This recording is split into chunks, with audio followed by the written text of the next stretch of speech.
Mheshimiwa Dr. Abubakar bin Zubeir bin Ali wa Mbwana, Mufti na Shekhe Mkuu wa Tanzania, Mheshimiwa Dr. Jakaya Mrisho Kikwete, Rais Mstaafu wa Jamhuri ya Muungano wa Tanzania, Mheshimiwa Musa Azan Zungu, Spika wa Bunge la Jamhuri ya Muungano wa Tanzania, Mheshimiwa Mufti na ndugu zangu ndani ya ukumbi, naomba nitambue na kuheshimu itifaki iliyotambulishwa hapa, na kwa wote niseme asalamu alaykum wa rahmatullahi wa barakatuh.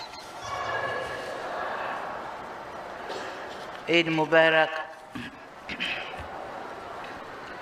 Waheshimiwa, nami niungane na walionitangulia kumshukuru Mwenyezi Mungu Allah Subhanahu wa Ta'ala kwa rehema na neema zake nyingi zilizotuwezesha kumaliza mfungo katika mwezi mtukufu wa Ramadhani tukiwa salama na afya njema, na kutukutanisha kwa mara nyingine kwenye baraza hili la Eid al-Fitr. Tuseme alhamdulillah. Hii ni rehema kubwa kwetu, kwani wapo waliotamani kufika siku hii, lakini kwa jaala yake Allah Subhanahu wa Ta'ala haikuwezekana. Hivyo sisi tuliofika hapa leo tunapaswa kushukuru na kujinyenyekeza mbele za Muumba wetu kwa kuomba msaada wake, huku tukiwaombea rehema na malazi mema wenzetu waliotangulia mbele za haki. Kwa namna ya kipekee namshukuru Mufti na Shekhe Mkuu wa Tanzania Dr. Abubakar bin Zubeir bin Ali wa Mbwana kwa kunialika na kunipa heshima hii adhimu ya kuungana nanyi leo katika tukio hili la baraka. Aidha, nitoe pongezi zangu za dhati kwa Waislamu wote kwa kukamilisha ibada muhimu ya nguzo ya 4 ya Uislamu, yani saumu ya Ramadhani. Sote kwa pamoja tumuombe Mwenyezi Mungu azikubali funga zetu, azikubali sadaka zetu, azikubali dua zetu na atukidhie haja zetu. Mwenyezi Mungu atujalie kuwa miongoni mwa waliopata rehema na msamaha wake katika kipindi hiki. Amin. Ndugu viongozi, ndugu Waislamu na wananchi wote, mwaka huu kwa rehema za Mwenyezi Mungu Waislamu tumefunga mwezi mtukufu wa Ramadhani, wakati ndugu zetu wa Kristo nao wakiwa katika kipindi cha Kwaresma. Hiki ni kipindi ambacho Mola wetu ametukadiria sote kwa pamoja, licha ya tofauti zetu za imani, tuielekeze mioyo yetu kwake, kuomba toba, salama ya nafsi zetu na ustawi wa nchi yetu na watu wake. Hili ni jambo la baraka na neema kubwa. Hivyo hatuna budi kudumisha upendo na kuheshimiana, vile vile kudumisha amani, utulivu na mshikamano. Tofauti zetu kiimani zijengewe daraja la kuimarisha udugu wa Watanzania na umoja wa taifa letu. Ndugu zangu, katika mwezi mtukufu wa Ramadhani tumeona Waislamu na wananchi kwa ujumla wakishiriki na kushirikiana katika ibada, wakitoa sadaka na kusaidia wenye mahitaji, kiwemo wajane, mayatima na wasiojiweza. Kwa upande wetu tuliita sadaka, lakini kwa wenzetu waliita matendo ya huruma, lakini wote tulifanya kazi hiyo kwa umoja wetu, kwa mioyo yetu, kwa matamanio yetu. Kwa Waislamu, Ramadhani ni mwezi wa kufundishana na kukumbushana uendelezaji wa maadili mema kwetu na vizazi vyetu, kuimarisha subra na nidhamu ya nafsi zetu kwa kujizuia na yanayokatazwa na Mola wetu. Mwezi mtukufu wa Ramadhani hakikuwa tu kipindi cha toba na ibada, bali ni wakati ambao mioyo yetu inakumbushwa au ilikumbushwa kuonea huruma wenye uhitaji, kusaidiana na kuimarisha mshikamano katika jamii yetu. Kama inavyosema Qur'ani katika sura Al-Baqara aya ya 177, taisema Kiswahili chake, inasema wema sio tu kuelekeza nyuso zetu mashariki au magharibi, bali wema ni imani ya kweli ni kumwamini Mungu, kwamba Mungu yupo, kuamini siku ya Kiyama, kuamini malaika wa Mwenyezi Mungu, kuamini kitabu chake Qur'an tukufu, na kuamini mitume yake. Lakini vile vile ni kutoa mali uipendayo kwa jamaa, mayatima, maskini na wenye uhitaji katika mifumo tofauti, aidha sadaka au zaka. Lakini vile vile wema ni kufuata maamrisho yake Mwenyezi Mungu. Hata Biblia au Biblia takatifu katika kitabu cha Yakobo sura ya 1 aya ya 27 inatueleza kuwa dini safi isiyo na taka mbele ya Mungu ni kwenda kuwatazama yatima na wajane katika dhiki zao na kujilinda na dunia pasipo mawaa. Hiyo ni Biblia.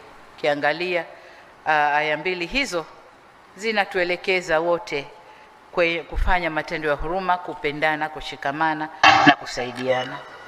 Hivyo basi sote Waislamu na Wakristo tunao wajibu wa kutekeleza kwa vitendo maamrisho hayo, sio tu nyakati za mwezi mtukufu wa Ramadhani na kipindi cha Kwaresma, bali siku zote ambazo Mwenyezi Mungu ataturuzuku uhai wetu.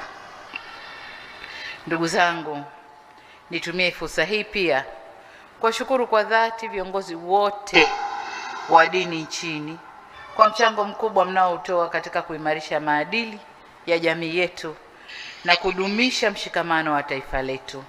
Na hapa ndio unakuja mnasaba wa kauli mbiu ya shughuli yetu hii, kwamba tunapojenga maadili mema basi tunajenga jamii iliyo bora. Viongozi wa dini mmekuwa sauti ya matumaini na mwongozo bora kwa waumini katika nyakati za changamoto za kijamii na kimaadili, kwa kuwafariji waliokata tamaa, kuwatia moyo walio katika dhiki na kuwaongoza watu katika njia ya uadilifu, uvumilivu, kumcha Mungu na kwenye uongofu.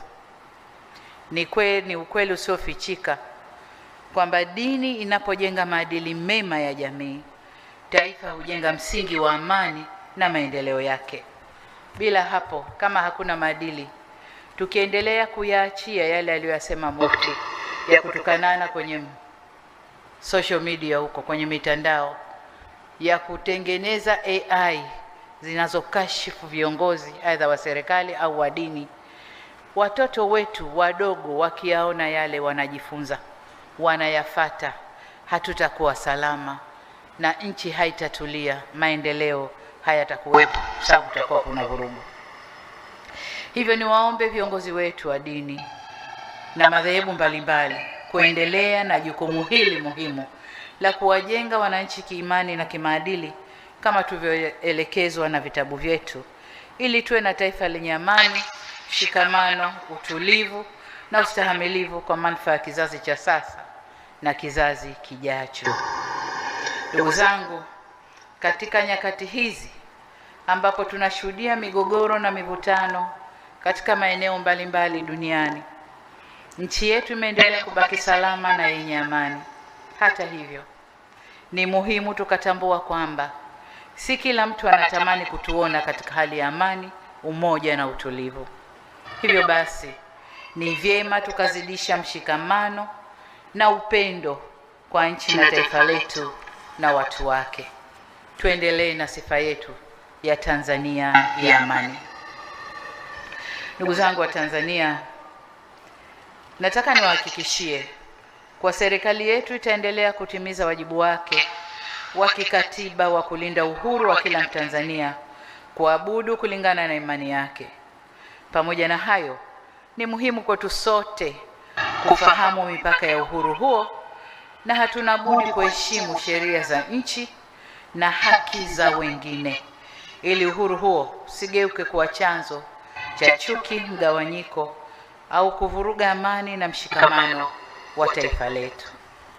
Ndugu zangu, napoelekea kuhitimisha, nataka ninasibishe hotuba yangu hii na ile ya BAKWATA iliyosomwa na Sheikh Mruma, lakini pia maneno ya Mufti wakati akizungumza nasi, na niwaambie kwamba nawashukuru sana kwa ujumbe mzuri walioutoa, ambao kwa ujumla wake umetuasa kudumisha misingi ya umoja, amani, utulivu na mshikamano wa taifa letu ili tuweze kusonga mbele kimaendeleo.